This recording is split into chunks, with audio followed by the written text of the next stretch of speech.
Assalamualaikum warahmatullahi wabarakatuh. Innal hamdalillah nahmaduhu wa nasta'inuhu wa nastaghfiruh wa na'udzu billahi min syururi anfusina wa min sayyiati a'malina. May yahdihillahu fala mudhillalah wa may yudlilillahu fala hadiyalah. Asyhadu an la ilaha illallah wahdahu la syarikalah wa asyhadu anna Muhammadan abduhu wa rasuluh. Amma ba'd. Yang terhormat Imam Besar Masjid Istiqlal sekaligus Menteri Agama Republik Indonesia Profesor Dr. Kiai Haji Nasaruddin Umar MA, yang terhormat dosen pengampu mata kuliah pengkajian kitab Kiai Haji Bukhari Sail At-Thahiri LC.MA, yang terhormat seluruh Dewan Pengurus dan Badan Pengelola Masjid Istiqlal Jakarta, serta seluruh teman-temanku yang berbahagia. Pada kesempatan ini, saya akan membawakan kitab Majmu' Syarah Muhadzab karya Imam Nawawi, salah satu tokoh besar dalam mazhab Syafi'i, pada juz 5 halaman 26, yakni far'un fi madzahibil ulama'i idza fatat sholatul 'aidi.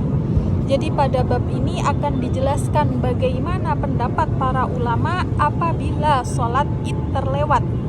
Seperti yang kita tahu bahwa waktu mengerjakan sholat Id, baik itu sholat Idul Fitri maupun Idul Adha, adalah pada hari pertama hari raya itu sendiri. Maksudnya jika sholat Idul Fitri pada tanggal 1 Syawal dan untuk sholat Idul Adha pada 10 Dzulhijjah.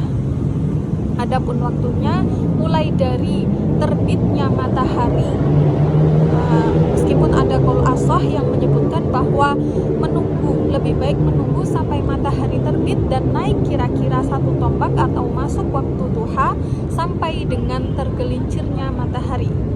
Namun ada permasalahan, bagaimana jika kita tidak sempat melaksanakan sholat Id pada waktu tersebut dalam artian terlewat? Maka kita akan membahasnya pada bab ini, yakni di sini qad dzakarna anna as-sahiha min madhhabina annaha yustahabbu qada'uha abadan wa hakahu Ibnul Munzir an Malik wa Abi Tsaur. Jadi telah kami sebutkan sebelumnya, pendapat yang sahih dalam madhab kami adalah dianjurkan mengqadha salat Id jika terlewat. Adapun pendapat ini disampaikan oleh Ibnu Munzir yang menukil pendapat tersebut dari Malik dan Abi Tsaur. Ini pendapat pertama sekaligus pendapat yang lebih ashah. Ada lagi pendapat kedua, yakni wahaka al-Abdari an Malik wa Abi Hanifah wal Muzani wa Dawud annaha la tuqda. Jadi pendapat kedua ini disampaikan dari al-Abdari yang meriwayatkan dari Malik, Abi Hanifah, Al-Muzani dan Daud bahwa sholat Id yang terlewat tadi tidak perlu diqadha. Jadi pendapat kedua ini berseberangan dengan pendapat pertama yang lebih ashah tadi, yang tidak perlu diqadha.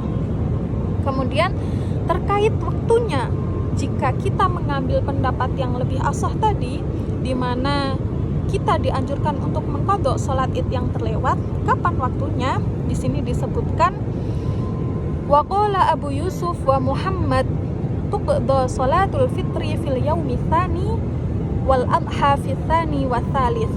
Jadi diriwayatkan dari Abu Yusuf dan Muhammad bahwa salat Idul Fitri diqadha pada hari kedua, maksudnya pada tanggal 2 Syawal. Adapun untuk sholat Idul Adha diqadha pada hari ketiga dan pada hari kedua dan ketiga, maksudnya pada tanggal 11 dan 12 Dzulhijjah, seperti itu. Kemudian terkait cara-cara mengqadha sholat yang terlewat tadi, di sini ada 3 pendapat. Yang pertama, waqala ashabu Abi Hanifah madhabuhu ka madhabihima wa idza shallaha min fatatihi ma'al imami fi waqtiha aw ba'dihi shallaha rak'ataini ka salatil imami. Jadi pendapat pertama ini disampaikan oleh sahabat-sahabat Abu Hanifah, di mana madhabnya sama dengan madhab Abu Yusuf dan Muhammad, yakni apabila seseorang ketinggalan sholat id bersama imam pada waktunya atau setelahnya, maka ia harus sholat 2 rakaat sama seperti sholatnya imam. Inilah pendapat Abu Thawr yang diriwayatkan dari Ahmad. Seperti itu. Itu pendapat pertama, dilaksanakan dengan 2 rakaat. Adapun pendapat yang kedua adalah wa anhu riwayatun yusalliha arba'an bitaslimatin wa insya'a bitaslimataini wa bihi juzima al-kharaqi. Adapun pendapat yang kedua yakni riwayat lain dari Ahmad yang menyebutkan bahwa ia boleh sholat dengan 4 rakaat dengan 1 kali salam atau 2 kali salam jika ia mau. Adapun pendapat ini sudah dipastikan oleh Al-Kharqi. Al-Kharqi adalah salah satu ulama ahlul ilmi pada madhab Ahmad bin Hambal. Jadi menurut pendapat kedua ini ia sholat 4 rakaat untuk mengganti sholat id yang terlewat tadi. Nah, kemudian ada lagi pendapat ketiga yakni wasalisatu mukhayyarun baina rak'ataini wa arba'in wa huwa madhhabus Thawri. Jadi pendapat yang ketiga yakni ia boleh memilih antara mengerjakan 2 rakaat atau 4 rakaat. Ini adalah pendapat dari madhab Ats-Tsawri. Jadi pendapat yang pertama tadi dilakukan dengan 2 rakaat. Pendapat yang kedua dilakukan dengan 4 rakaat, dan pendapat yang ketiga boleh memilih antara dilakukan 2 atau 4 rakaat seperti itu. Nah, kemudian selanjutnya waqala Ibnu Mas'ud yusalliha arba'an. Ibnu Mas'ud sendiri memilih untuk melaksanakan sholat 4 rakaat. Kemudian waqala Al-Auza'i raka'ataini bila jahrin wala takbiratin zawaidin. Berbeda dengan Al-Auza'i di mana ia memilih untuk mengerjakan dalam 2 rakaat dengan lirih atau tanpa jahar, tanpa mengeraskan suaranya dan tanpa takbir tambahan. Maksudnya takbir yang 7 kali dan 5 kali seperti itu. Waqala Ishaq inna shallaha fil musalli faka sholatil imami wa illa arba'an. Kemudian Ishaq berpendapat jika dilaksanakan di tempat sholat maka seperti sholatnya imam, maksudnya 2 rakaat.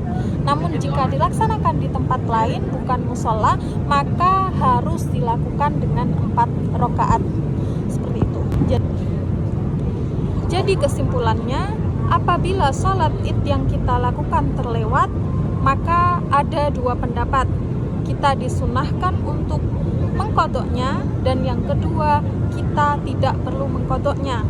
Adapun jika kita mengqodoknya, maka dilakukan pada hari kedua untuk sholat Idul Fitri dan hari kedua atau ketiga untuk sholat Idul Adha. Sementara untuk caranya ada 3 pendapat. Yang pertama boleh dilakukan dengan 2 rakaat, yang kedua dilakukan dengan 4 rakaat, baik dengan 2 kali salam ataupun 1 kali salam juga boleh, bebas. Dan yang pendapat ketiga yakni bebas memilih antara dilakukan 2 rakaat ataupun 4 rakaat seperti itu. Wallahu a'lam bishawab. Wassalamualaikum warahmatullahi wabarakatuh.